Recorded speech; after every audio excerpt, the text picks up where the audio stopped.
Good morning. I'm Lynn Adams, and I greet you all this morning. Glad to have you all here and welcome you on Zoom. I would ask that if you have your cell phones with you, if you would turn them off or put them in airplane mode, that will help get all the sound that we need to the people on Zoom. Our first hymn this morning will be in the Sing Joyfully, 433.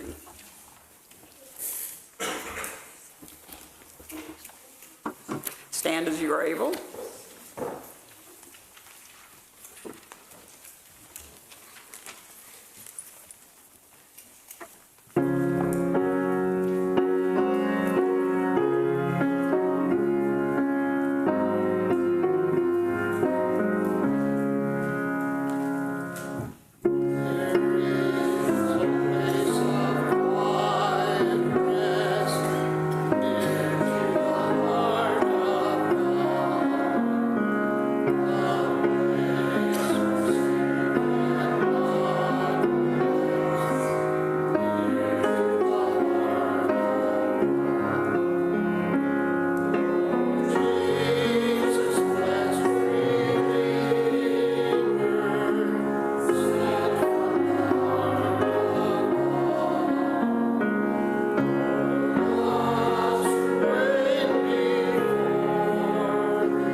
When I asked Phil what he was speaking about today, he sent me his message, and it's about dress codes and what we wear and all, and I thought, whoa, I better be sharp when I'm up there today. See, I did. Yeah. So I thought black was always appropriate, so I'm in my black, but I have a funeral to go to too, so that's also that. But so I looked on. I looked online about several things about wearing stuff, and I have a few things I want you to think about today. Leonardo da Vinci, way back a long time ago, said simplicity is the ultimate sophistication. So maybe we Quakers have had that all along, simplicity. But a designer from Prada says, what you wear is how you present yourself to the world, especially today when human contacts are so quick. And I think that's true. You know, we see somebody just really quick and we've got to make a judgment about them. Clothes mean nothing until someone lives in them. Well, that's true, you know. Style is a way to say you are who you are without having to speak. And to me, clothing is a form of self-expression. There are hints about who you are in what you wear. So think of some of those things when Phil is talking about our dress codes. It's time for announcements. Do we have any announcements from our friends on Zoom this morning? I don't see anyone, so are there any joys or any announcements here?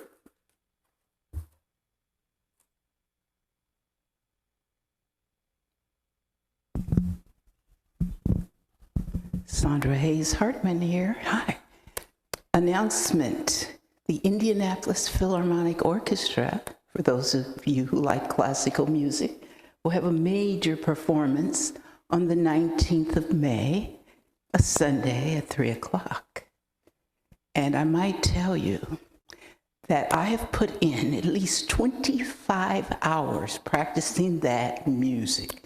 It is the hardest music I have ever played in my life, and there's not a reprieve. There's not one single easy song. So, Charles, and when the dog comes in the room and I start to practice, he races out of there. So Sunday the 19th, 3 p.m., Pike High School. And I will have brochures, or Charles will bring brochures next week for you to see that. But you shouldn't miss it. It may never happen again.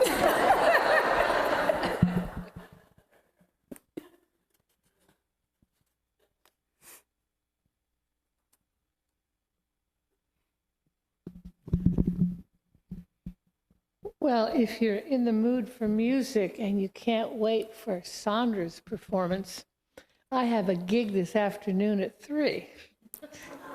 West India Winds is playing at the Chapel Hill 7th and 8th grade center at 3 o'clock, and it's free.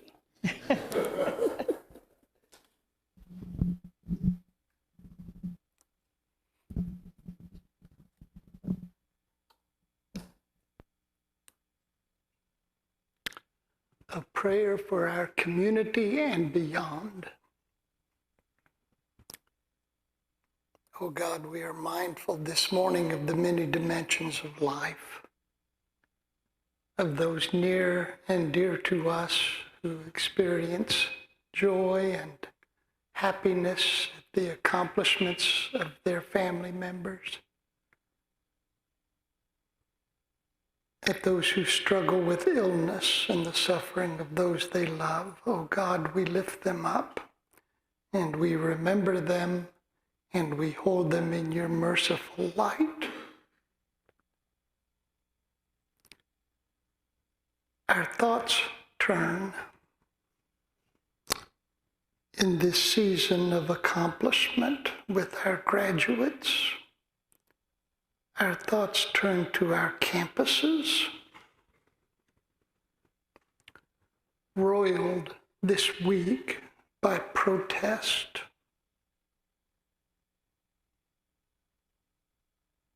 And we ask ourselves and wonder,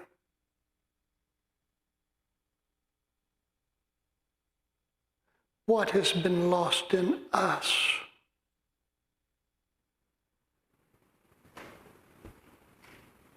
That our young people still retain this sense of moral clarity and dignity, this keen awareness of suffering and the determination to protest it, to stand against it, to step out of their regular lives and dedicate themselves anew to justice. Oh God, what is in us that makes us lose that fervor, that concern? So we thank God this morning for consciences that have not been eased and settled. we remember this morning the suffering not only of Israel, its historic suffering, and the many ways that has played out in its history, but we remember also the people of Palestine. As we read reports of famine, of children foraging for grass to stave off starvation.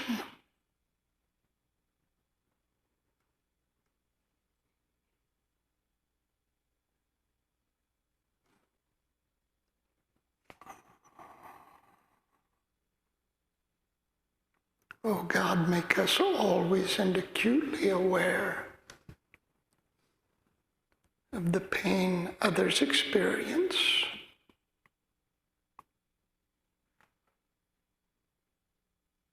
And thank God that you place among us those whose hearts have not been made cold and hard, but who long, who yearn, who work for a more equitable and loving world. Give us strength.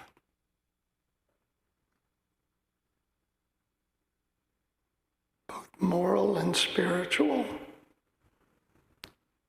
to stand with those who stand with the least. This is our prayer this morning, and this is the hope and dream and longing of our lives. Amen.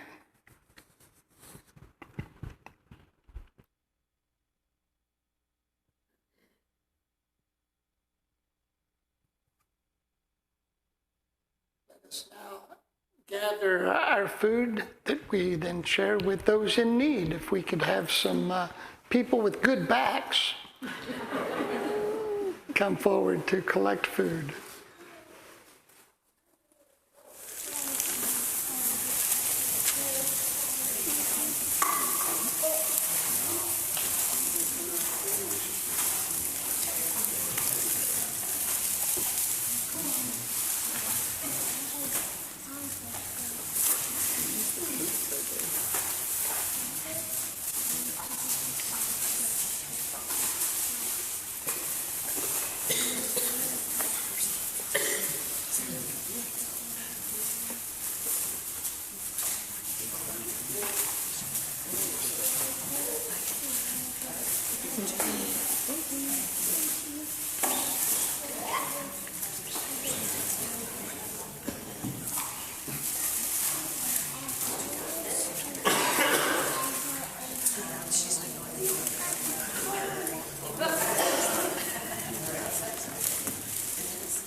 Well, I've been thinking about this summer. I love this time of year when summer's you can see it right around the corner, but it's not quite here yet, but you know it's coming. I just love this time of year. I've been thinking about the state fair. I haven't been for a few years, and this year I'm going to go and do something I've always wanted to do, but never have, which is to visit the Pentecostal tent just inside the front gate of the state fair. When you walk in and you have that dual road with the booths, and about 3 booths down there are the Pentecostals passing out brochures, and I've decided I'm going to slow down actually instead of avoiding them, and I'm going to step into their tent and look at their posters and look confused and say, just who is this Jesus you're talking about? Just to give them a little thrill. I feel so sorry for those people. No one talks with them. I sat one year just watching as people avoided them, went out of their way to avoid them. And they step out, brochure in hand, smiling, and people scowl at them and hurry by. No one who spends their vacation trying to save the rest of us from hell should be dismissed with such contempt, and yet here they are. I believe they're wrong about hell, but I know they believe it, and I admire their desire to help those they believe to be fallen. We all should care so much for people we don't know. Plus, honestly, I'd much rather have them at the state fair than in Congress. Pentecostalism, I was fascinated with it as a child and could spot them a mile away, the men in polyester black pants and white shirts, the women with their hair piled high. It was sort of a religious uniform, which I didn't find unusual since I had grown up in a religious culture where people dressed kind of funny. Priests in robes, nuns in habits. Mary, did you ever wear a habit? You did? Do you have any pictures of those you could show us? Can you bring one next week? I would love to see that. Nuns in habits. I had watched enough Westerns to see Native American medicine men bedecked in feathers and paint. And once I remember my father, when I was young, took me to Shapiro's Delicatessen, where I saw Jewish men wearing yarmulkes, something I had never seen in Danville. And so I knew that sometimes people in different religions dressed differently than others.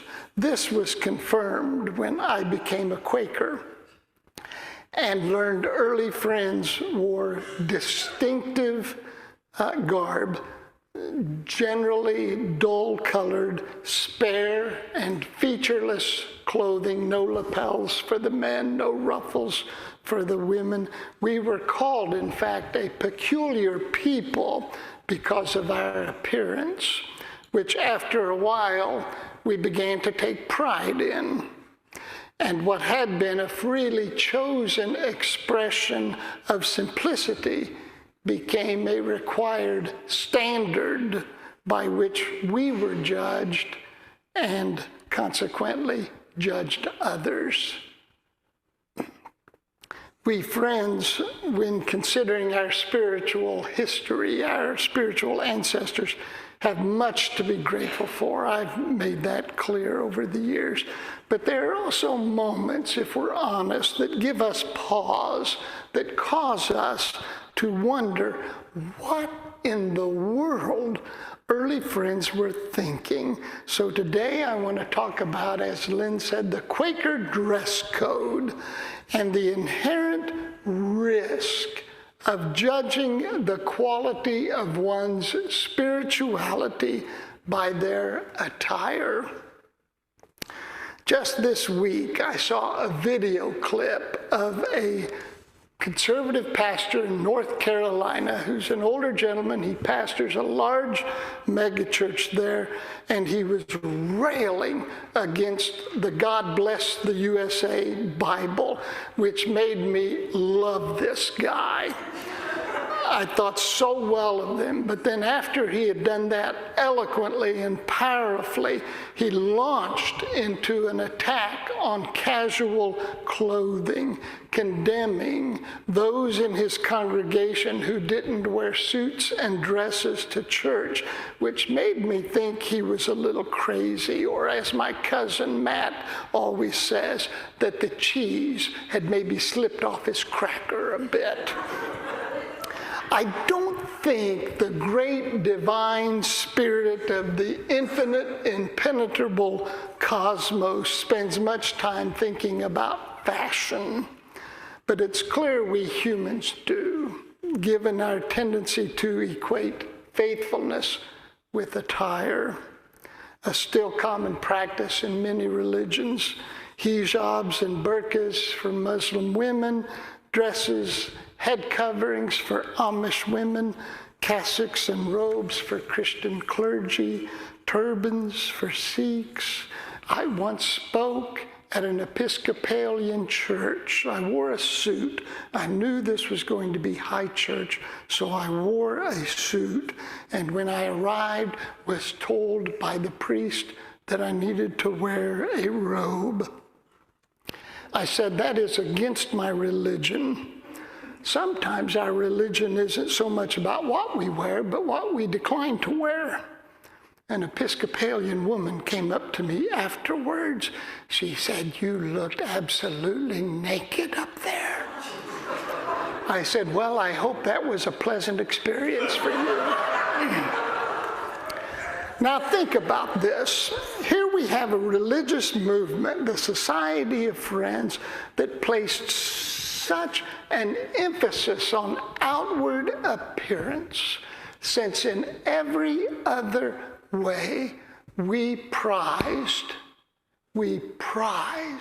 the inward and spiritual aspects of life as opposed to the outward and physical. We taught, and we still teach, that true baptism is an inward experience, an inward purification accomplished by the embrace of spirit, not an outward cleansing accomplished by water. We taught, and still do, that Holy Communion wasn't the ritual consumption of bread and wine, but rather the inward communion with God in sacred silence.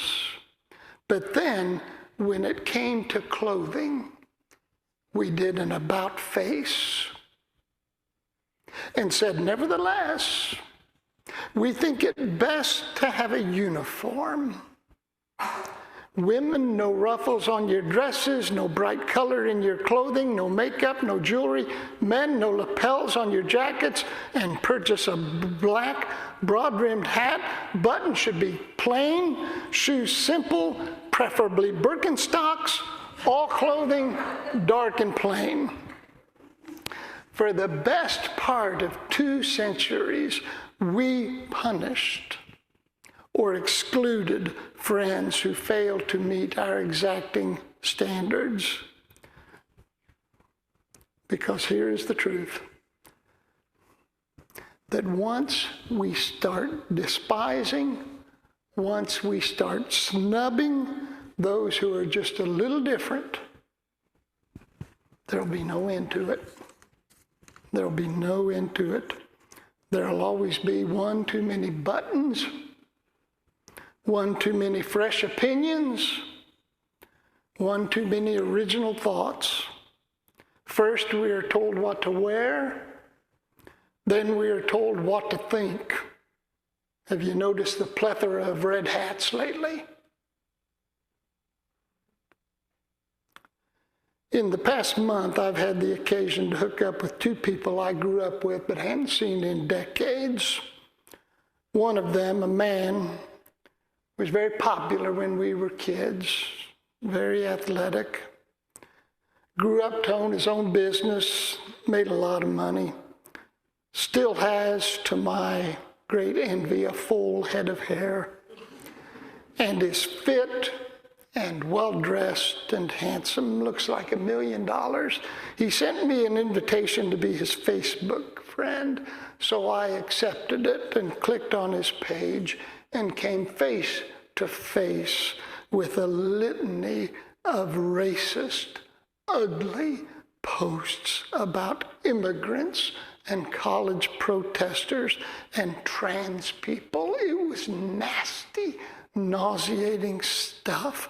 I don't know how people can carry around that kind of poison inside of them. The other person I connected with was a woman I also knew growing up. We were together in first grade. I hadn't seen her since graduation. She's back in town cleaning out her parents' house, who had recently died. And when we were young, this woman was very homely. And consequently, no one really paid her much attention. She was one of these persons who just walked close to the wall in school and would just almost try to hide. And no one ever paid her any kind of kindness or attention, which I remembered when I saw her last week, and I felt terrible about that.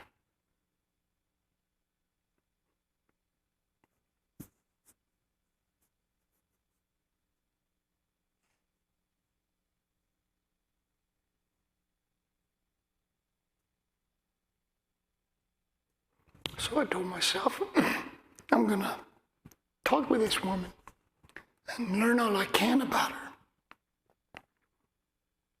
So I asked her what she'd been doing for 45 years.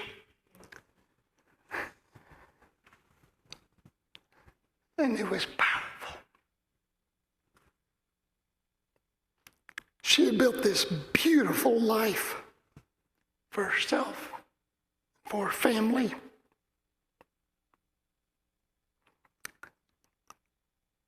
And I was so deeply moved by her kindness and her intelligence and the life she had put together for herself and her family. And I sat there listening to her, thinking to myself, how could I not have seen how lovely this woman is? How could I not have seen that?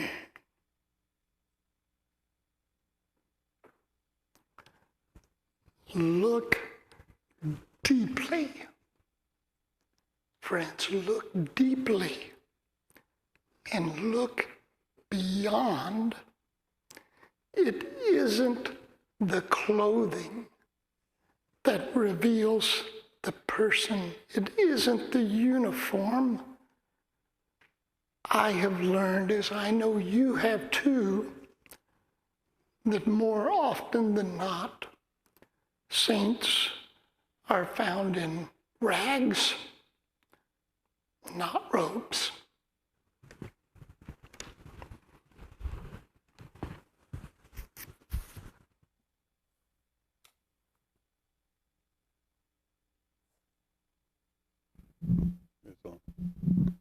J.B. Simons,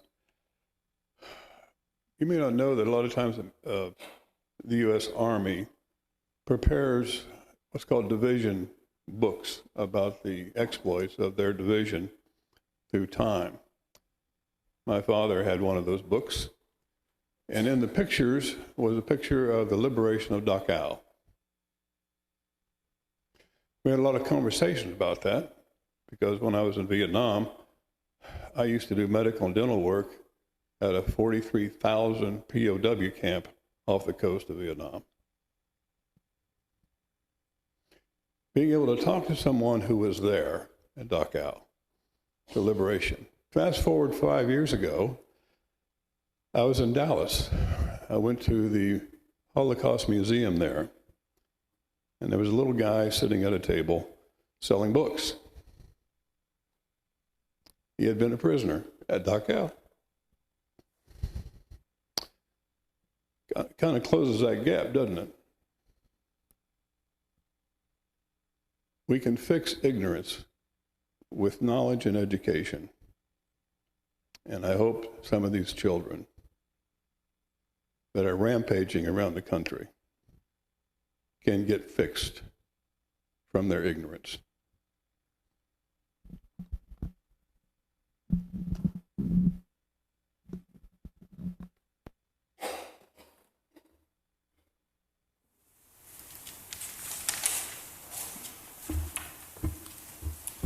If all hearts are clear, let's sing in our worship and song, number 21, O God, our help in ages past.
Josiah, what is the name of the organization you work with?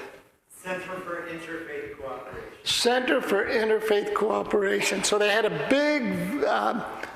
big banquet there Sunday night before last. And Josiah had invited Joanne and I.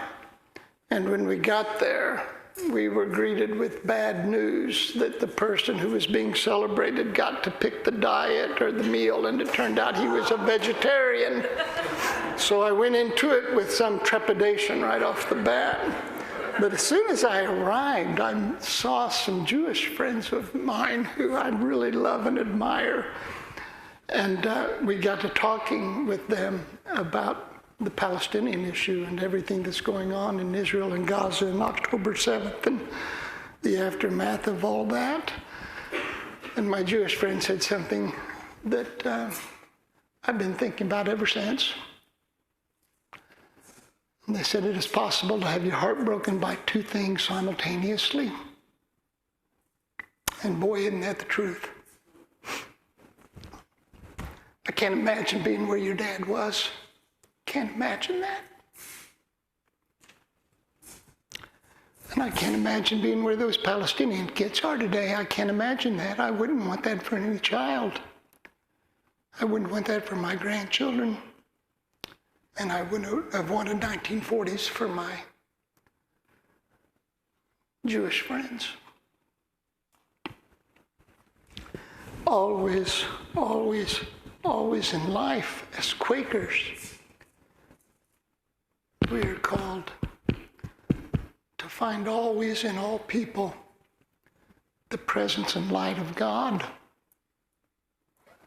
to resist as mightily as we are able the great luxury of choosing who we will love and who we will not, and instead dedicate ourselves anew every day to seeing the holy and the light and the value and the dignity in all people everywhere. If we do that, we've found the key and the joy. Turn and greet your friends.